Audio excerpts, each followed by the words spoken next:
Atheism's deficiencies. Exposed. Atheism persistently attempts to sidestep its fundamental inability to provide grounding for objective morality, purpose, consciousness, and the existence of the universe. The excuses provided, atheism doesn't have to account for it, are not intellectual defenses. They are admissions of inadequacy.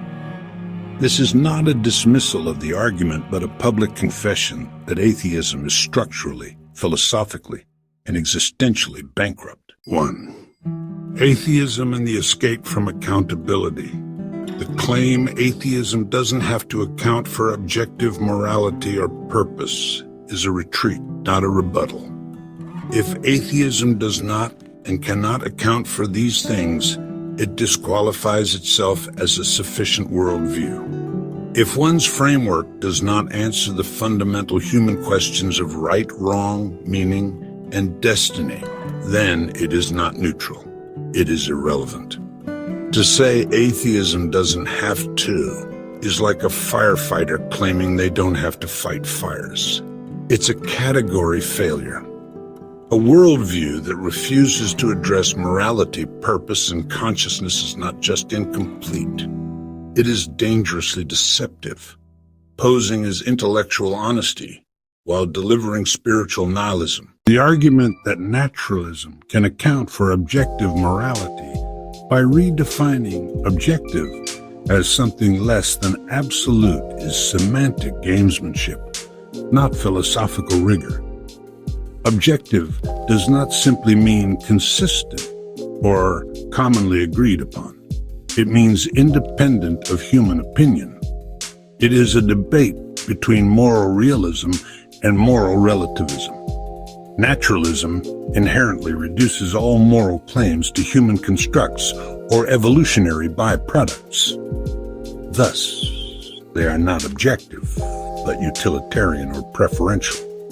For something to be truly objective, it must transcend human minds. Otherwise, we are merely describing consensus, not truth. Consider this.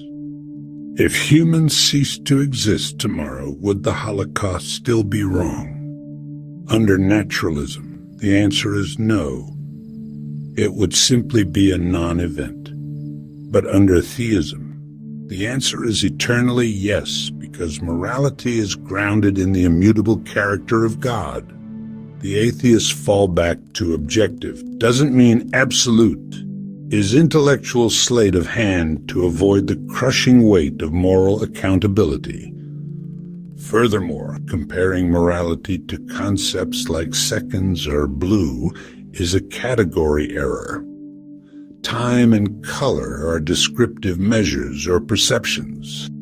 Morality deals with prescriptive standards, what ought to be, not merely what is. Science describes, morality prescribes. Naturalism is utterly impotent to bridge this gap. The response atheism doesn't have to account for consciousness or the universe is an abdication of responsibility.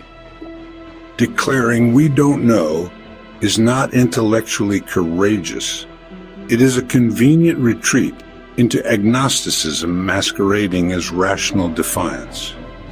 It is not merely that atheism lacks an explanation. It cannot have one. Consciousness cannot emerge from unconscious matter without invoking metaphysical magic that naturalists themselves ridicule.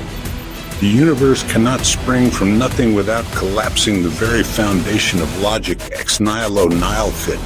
Out of nothing, nothing comes. To say, we can reject unfalsifiable claims while simultaneously appealing to unexplained origins is hypocrisy. The claim that nature is all there is itself unfalsifiable.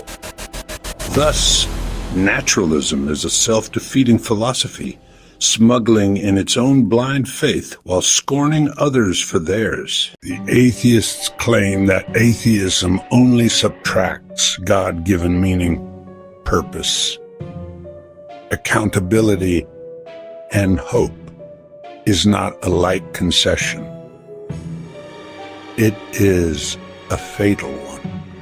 God-given meaning is the only ultimate meaning. Self-made purpose is like a Monopoly game where the rules vanish when the players get bored. If life's meaning is self-created, then it is self-destroyed. In atheism, purpose is as fragile as mood, as transient as a mayfly, and as arbitrary as personal taste. The atheist wants the comfort of meaning without the weight of accountability. But the two are inseparable. To deny God is to deny the ground of moral law, the source of hope beyond the grave, and the judge who makes justice in the universe meaningful. Without God, there is no final court of appeal. Evil, injustice, and suffering simply go unanswered. A universe without God is a universe where Hitler and Mother Teresa both return to dust, equally meaningless, equally extinguished. That is not liberation.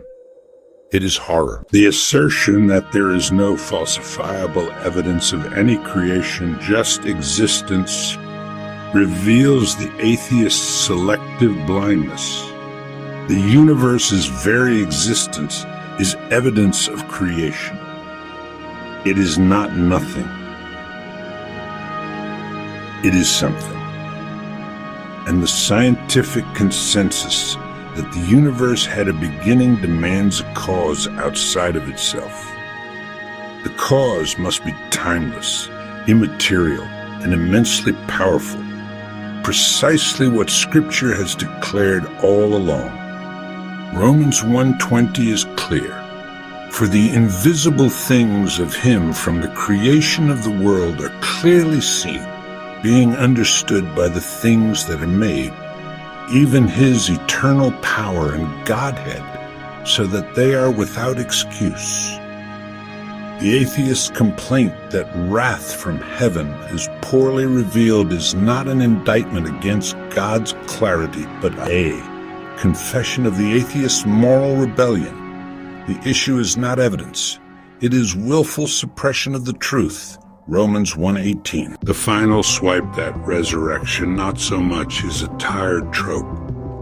The resurrection of Jesus Christ is among the most attested events of antiquity. Skeptical scholars like Gerd Ludemann concede that the disciples had experiences they were fully convinced were appearances of the risen Christ. Licona, Habermas, and Craig are not clutching at straws. They are dealing with historical bedrock that demands explanation. The dismissive claim that some of Jesus' disciples believed they saw Him utterly ignores the transformation of cowards into martyrs.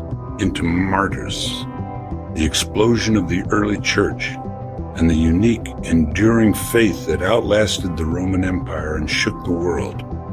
People do not die gruesome deaths for what they know is a lie. To wave this away as though the resurrection is in the same category as myth is to display either ignorance or intellectual dishonesty. Final word. The atheist's defense. He is risen. He is coming. And every knee will bow.